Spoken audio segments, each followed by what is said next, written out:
നമസ്കാരം. ന്യൂസ് കേരള പ്രധാന വാർത്തകളുമായി CK നാസർ കാഞ്ഞങ്ങാട്. മൂന്നാം മോദി സർക്കാരിൻ്റെ സത്യപ്രതിജ്ഞ ഇന്ന് വൈകിട്ട് 7:15 രാഷ്ട്രപതി ഭവനിൽ നടക്കും. പ്രധാനമന്ത്രി നരേന്ദ്രമോദിക്കൊപ്പം 30ഓളം മന്ത്രിമാരും സത്യപ്രതിജ്ഞ ചെയ്യുമെന്നാണ് സൂചന. ശ്രീലങ്ക, മാലിദ്വീപ് എന്നിവിടങ്ങളിലെ പ്രസിഡന്റുമാരും ബംഗ്ലാദേശ്, മൗറീഷ്യസ്, നേപ്പാൾ, ഭൂട്ടാൻ എന്നീ രാജ്യങ്ങളിലെ പ്രധാനമന്ത്രിമാരും ചടങ്ങിൽ അതിഥികളായി പങ്കെടുക്കും. പുതിയ മന്ത്രിസഭയിൽ ചന്ദ്രബാബു നായിഡുവിൻ്റെ TDPക്ക് 4ഉം JDUവിന് 2ഉം മന്ത്രിസ്ഥാനങ്ങൾ ലഭിക്കുമെന്നാണ് സൂചന. Sonia Gandhi Congress parliamentary party chairperson. Mallikarjuna ഖാർഗെയാണ് സോണിയയുടെ പേര് നിർദ്ദേശിച്ചത്. പ്രതിപക്ഷ നേതാവ് ആരെന്ന് കാത്തിരുന്നു കാണൂ എന്ന് ഖാർഗെ പറഞ്ഞു. പ്രതിപക്ഷ നേതാവിനെ സഭ സമ്മേളിക്കുന്നതിന് മുമ്പ് തീരുമാനിക്കുമെന്ന് KC വേണുഗോപാൽ പറഞ്ഞു.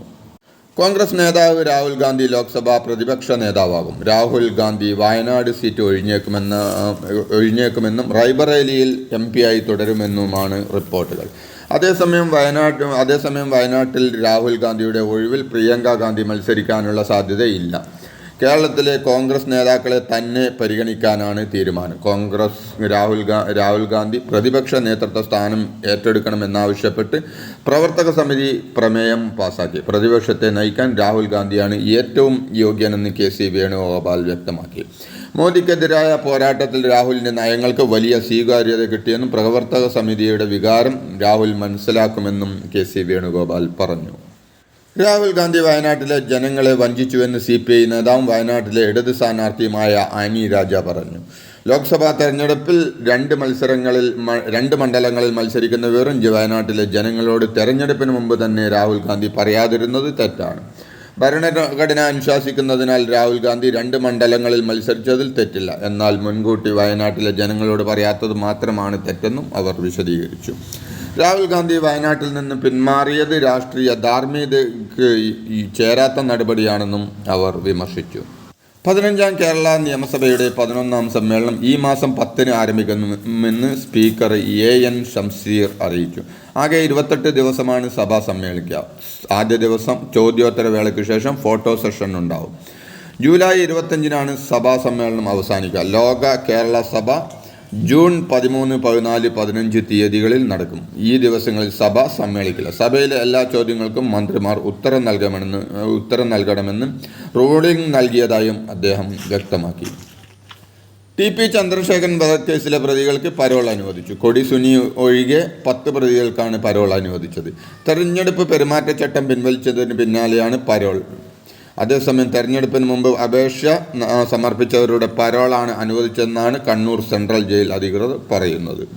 കേരളത്തിൽ BJP അക്കൗണ്ട് തുറക്കാൻ കഴിഞ്ഞത് ഇടതു പാർട്ടികൾ ഉൾപ്പെടെയുള്ള മതേതര ശക്തികൾ ഗൗരവത്തോടെ കാണണമെന്ന് CPI സംസ്ഥാന സെക്രട്ടറി ബിനോയ് വിശ്വം പറഞ്ഞു. പലവട്ടം ജനങ്ങൾ മുന്നറിയിപ്പ് നൽകി കഴിഞ്ഞുവെന്നും തിരുത്തി മുന്നോട്ട് പോയില്ലെങ്കിൽ ഇനിയും ശിക്ഷിക്കപ്പെടുമെന്നും ബിനോയ് വിശ്വം പറഞ്ഞു. കമ്മ്യൂണിസ്റ്റ് നേതാക്കൾ സാമൂഹിക അംഗീകാരം നേടിയെടുത്ത് ജനങ്ങളുമായുള്ള അവരുടെ ബന്ധത്തിൻ്റെ അടിത്തറയിലാണ്. ഈ ശൈലിക്ക് മാറ്റം വന്നിട്ടുണ്ടോ എന്ന് താൻ ഉൾപ്പെടെ ആത്മപരിശോധന നടത്തേണ്ട സമയം അതിക്രമിച്ചുവെന്നും അദ്ദേഹം പറഞ്ഞു. വാഗമണ്ണിൽ ഒറ്റമുറി വീട്ടിൽ കഴിയുന്ന വയോധികക്ക് 50,000 രൂപയുടെ വൈദ്യുതി ബിൽ ലഭിച്ച സംഭവത്തിൽ അന്വേഷണം നടത്തുമെന്ന് വൈദ്യുതി വകുപ്പ് മന്ത്രി K കൃഷ്ണൻകുട്ടി പറഞ്ഞു.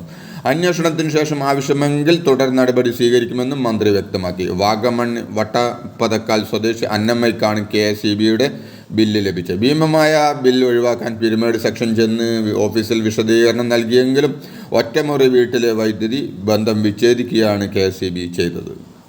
നീറ്റ് പരീക്ഷാ പരാതിയിൽ ഗ്രേസ് മാർക്ക് പുനഃപരിശോധിക്കാൻ സമിതി രൂപീകരിച്ചെന്ന് ഉന്നത വിദ്യാഭ്യാസ വകുപ്പ് സെക്രട്ടറി K സഞ്ജയ് മൂർത്തി പറഞ്ഞു.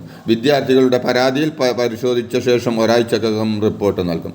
1ാം റാങ്കുകാരുടെ എണ്ണം കൂടിയത് 44 പേർക്ക് ഗ്രേസ് മാർക്ക് നൽകിയതിനാലെന്ന് NTA വാർത്താ സമ്മേളനത്തിൽ വിശദീകരിച്ചു. അതോടൊപ്പം നീറ്റ് പരീക്ഷാ ക്രമക്കേട് ആരോപണങ്ങളിൽ CBI അന്വേഷണം ആവശ്യപ്പെട്ട് IMA ജൂനിയർ ഡോക്ടർമാരുടെ സംഘടന രംഗത്തെത്തി.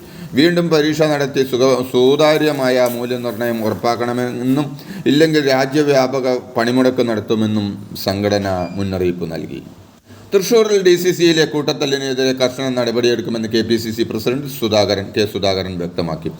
തൃശൂർ DCC പ്രസിഡന്റ് ജോസ് വെള്ളൂരിനെതിരെ പോലീസ് കേസെടുത്തു. DCC ഓഫീസിൽ കയ്യേറ്റത്തിനിരയായ DCC സെക്രട്ടറി സജീവൻ കുര്യച്ചിറ AICCക്ക് പരാതി നൽകി. ഇതിന് DCC അധ്യക്ഷനെ കോൺഗ്രസ് നേതൃത്വം ഡൽഹിക്ക് വിളിപ്പിച്ചു. സജീവൻ കുര്യച്ചിറയെ മർദ്ദിച്ചിട്ടില്ലെന്ന് DCC president Jose Vellur party നേതാക്കളെ അറിയിച്ചു. ഇത് തെളിയിക്കാനുള്ള CCTV ക്യാമറ ദൃശ്യങ്ങളും ജോസ് നേതൃത്വത്തിന് കൈമാറി. ഗ്രൂപ്പ് തിരിഞ്ഞുള്ള പോര് മുറുകിയതിനാൽ DCC പ്രസിഡന്റിന്റെ താൽക്കാലിക ചുമതല മുതിർന്ന നേതാക്കൾക്ക് കൈമാറും. 19 സീറ്റുകളിൽ പരാജയപ്പെട്ടത് ഭരണഘടനാ വിരുദ്ധ വികാരമാണോ എന്ന മാധ്യമപ്രവർത്തകരുടെ ചോദ്യങ്ങൾക്ക് പരിഹാസ മറുപടിയുമായി മുഖ്യമന്ത്രി പിണറായി വിജയൻ. ഇപ്പോഴാണ് അത് അറിയുന്നതെന്നായിരുന്നു മുഖ്യമന്ത്രിയുടെ പ്രതികരണം. ഡൽഹിയിൽ CPM പോളിറ്റ് ബ്യൂറോയിൽ പങ്കെടുക്കാനെത്തിയതായിരുന്നു മുഖ്യമന്ത്രി. വാഹന പരിശോധനയ്ക്കിടെ കണ്ണൂർ എക്സൈസ് ഉദ്യോഗസ്ഥനെ തട്ടിക്കൊണ്ടുപോയി. കണ്ണൂർ കൂട്ടുപുഴ ചെക്ക് പോസ്റ്റിൽ വെച്ച് കാറിനുള്ളിൽ കയറി പരിശോധിക്കുമ്പോഴാണ് ഉദ്യോഗസ്ഥനുമായി കാർ കടന്നു കളഞ്ഞത്. 3 കിലോമീറ്റർ അപ്പുറത്ത് ഉദ്യോഗസ്ഥനെ ഇറക്കി വിട്ടു. മറ്റൊരു ഉദ്യോഗസ്ഥനെ തള്ളിയിട്ട ശേഷമാണ് ഇവർ ഉദ്യോഗസ്ഥനെയും കൊണ്ട് പോയത്. മയക്കുമരുന്ന് സംഘത്തിലെ കണ്ണിയായ കാർ ഓടിച്ചിരുന്ന ബേപ്പൂർ സ്വദേശി യാസർ അറഫാത്തിനെ പോലീസ് കസ്റ്റഡിയിലെടുത്തിട്ടുണ്ട്. BJP ദേശീയ നേതൃത്വം ശോഭാ സുരേന്ദ്രന് ഡൽഹിയിൽ എത്താൻ നിർദ്ദേശം നൽകി. ഇന്ന് ദേശീയ നേതാക്കളുമായി ശോഭാ സുരേന്ദ്രൻ ചർച്ച നടത്തി. ശോഭയ്ക്ക് പദവികൾ നൽകുന്നത് നേതൃത്വത്തിൻ്റെ പരിഗണനയിലുണ്ട്. ആലപ്പുഴയിൽ മത്സരിച്ച ശോഭ ഇത്തവണ 3 ലക്ഷത്തിനടുത്ത് വോട്ടുകൾ നേടിയിരുന്നു. ലോക്സഭാ തെരഞ്ഞെടുപ്പിൽ തിരിച്ചടിയേറ്റതിന് പിന്നാലെ വിവിധ സംസ്ഥാനങ്ങളിൽ സംഘടനാ തലത്തിൽ അഴിച്ചുപണിക്ക് ഒരുങ്ങുകയാണ് BJP ദേശീയ നേതൃത്വം. അവയവക്കടത്ത് കേസിൽ കാണാതായ പാലക്കാട് സ്വദേശി ഷമീറിനെ പോലീസ് കസ്റ്റഡിയിലെടുത്തു. ഇറാനിൽ പോയി വൃക്ക നൽകിയ ശേഷം ഇയാളെ കാണാതായിരുന്നു. അവയവ വിൽപ്പന നടത്തിയ ശേഷം ഇയാളുടെ ആരോഗ്യസ്ഥിതി മോശമായിരുന്നു. ഷമീറിനെ പോലീസ് ചോദ്യം ചെയ്യുകയാണ്. ഇയാളെ പ്രതിയാക്കണോ സാക്ഷിയാക്കണോ എന്നുള്ളത് അന്വേഷണ സംഘം പിന്നീട് തീരുമാനിക്കും. ലോട്ടറി വിൽപ്പനയ്ക്ക് അനുമതി കൊടുത്താൽ ലാഭവിഹിതത്തിൻ്റെ പകുതി നൽകാമെന്ന സിക്കിം സർക്കാരിൻ്റെ വാഗ്ദാനം തള്ളി കേരളം. ലോട്ടറി തട്ടിപ്പിനെതിരെ CBI അന്വേഷണം നടക്കുന്നതിന് അനുമതി നൽകാനാവില്ലെന്ന് കേന്ദ്ര ആഭ്യന്തര മന്ത്രാലയത്തെ അറിയിച്ചു. കേന്ദ്രത്തിൽ സർക്കാർ രൂപീകരിക്കാനുള്ള ശ്രമം ഉപേക്ഷിച്ചിട്ടില്ലെന്ന് മമതാ ബാനർജി പറഞ്ഞു. നിലവിൽ സ്ഥിതിഗതികൾ നിരീക്ഷിക്കുകയാണ്. CAA റദ്ദാക്കണമെന്ന ആവശ്യം ഇനിയും ഉയർത്തും. ഇക്കാര്യം പാർലമെന്റിൽ ആവശ്യപ്പെടുമെന്നും മമത വ്യക്തമാക്കി. തൃണമൂൽ കോൺഗ്രസിന്റെ പാർലമെന്ററി പാർട്ടി ചെയർപേഴ്സണായി മമതാ ബാനർജിയും ലോക്സഭാ കക്ഷി നേതാവായി സുദീപ് ബൻഡോത്യയും തുടരും. ഇതോടെ ഇന്നത്തെ പ്രധാന വാർത്തകൾ സമാപിച്ചു. നന്ദി, നമസ്കാരം.